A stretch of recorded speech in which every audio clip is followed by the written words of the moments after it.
BRS అధినేత మాజీ CM KCR assembly sessions కు హాజరు కాబోతున్నారు. ఈ మేరకు నిన్న ఎర్రవల్లి ఫామ్ హౌస్ లో నిర్వహించిన కార్యకర్తల సమావేశంలో నిర్ణయం తీసుకున్నట్టు సమాచారం. ఈ నెల 29న ప్రారంభమయ్యే సమావేశాలకు తాను వస్తానని, అధికార పక్షం ఎలాంటి ఎజెండాను ఖరారు చేస్తుందో చూసి ముందుకు వెళ్దామని కేసీఆర్ పేర్కొన్నట్లు తెలుస్తోంది.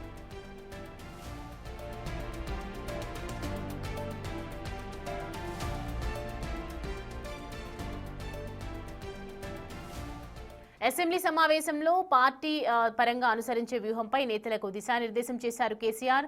పాలమూరు రంగారెడ్డి ప్రాజెక్టు అంశంపై అటు అసెంబ్లీ సమావేశాల్లో ఇటు క్షేత్రస్థాయిలో బలంగా పోరాటం చేద్దామని కేడర్కు సూచించినట్లు సమాచారం. కేంద్ర రాష్ట్ర ప్రభుత్వాల తీరుతో రాష్ట్రానికి అన్యాయం జరుగుతోందని ఆందోళన వ్యక్తం చేసినట్లు తెలుస్తోంది. పాలమూరు రంగారెడ్డి ప్రాజెక్టు అంశంపై అసెంబ్లీ సమావేశాల తర్వాత మహబూబ్ నగర్ సమీపంలోని మండల కేంద్రంలో భారీ బహిరంగ సభ నిర్వహించాలని నిర్ణయించినట్లు సమాచారం.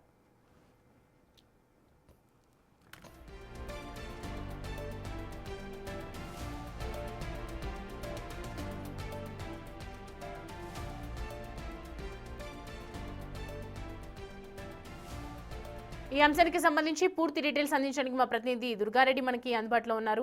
దుర్గారెడ్డి, సమావేశాలు, మీటింగ్స్ ఇవన్నీ చూస్తుంటే ఈసారి ఖచ్చితంగా అసెంబ్లీకి కేసీఆర్ రాబోతున్నారని అర్థమవుతోంది.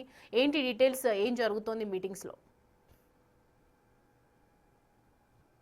సౌమ్య, మనం చూస్తే మాత్రం రాష్ట్ర మాజీ ముఖ్యమంత్రి కె చంద్రశేఖరరావు మాత్రము 7 గంటలు ఫామ్ హౌస్లు మాత్రము మహబూబ్ నగర్, రంగారెడ్డి, ఆ తర్వాత నల్గొండ జిల్లాలకు సంబంధించిన హైదరాబాద్ కొంతమంది ప్రముఖులకు మాజీ మంత్రి ఎమ్మెల్యేలతో పాటు 7 గంటలు సుదీర్ఘంగా ఒక సమావేశము ఏర్పాటు చేసుకొని కొన్ని నిర్ణయాలు తీసుకున్నట్టు తెలుస్తుంది.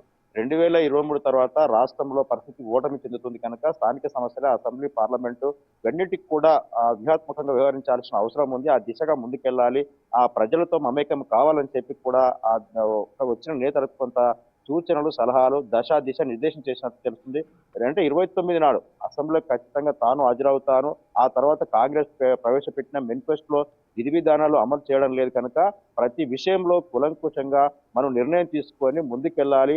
కాంగ్రెస్ ప్రభుత్వము ఏ విధంగా ప్రజలకు హామీ ఇచ్చింది, ఎందుకు నిలబెట్టుకోలేకపోతుందని అసెంబ్లీలో కూడా లేవనెత్తాలని చెప్పి ప్రతి ప్రశ్నకు సమాధానం చెప్పాలని చెప్పి కూడా మాజీ మంత్రి కేటీఆర్, ఆ తర్వాత హరీష్ రావులు కొంత సూచనలు కూడా చేసినట్లు ఈ సమావేశంలో కొన్ని నిర్ణయాలు తీసుకున్నట్లయితే మనకు తెలుస్తుంది సమయ. దీంతో పాటు ఎత్తిపోతల పథకాలు, ఆ తర్వాత జరుగుతున్న పరిణామాలు, కాంగ్రెస్ ప్రభుత్వము ఏదైతే పేద ప్రజలకు హామీ ఇచ్చి నిలబెట్టుకోలేకపోతుందో ఇవన్నీ కూడా మనము వ్యూహాత్మకంగా వ్యవహరించాల్సిన అవసరం ఉంది.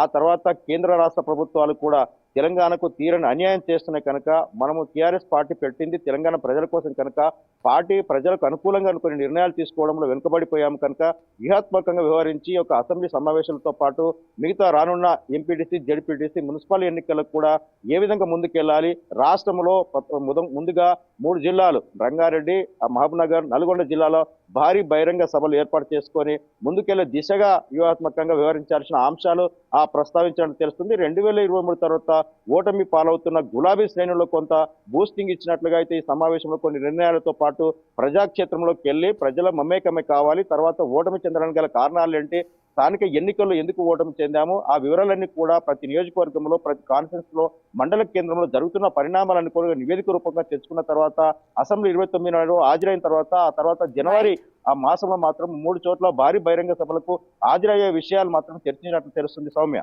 Right Durga Reddy, thanks for the updates.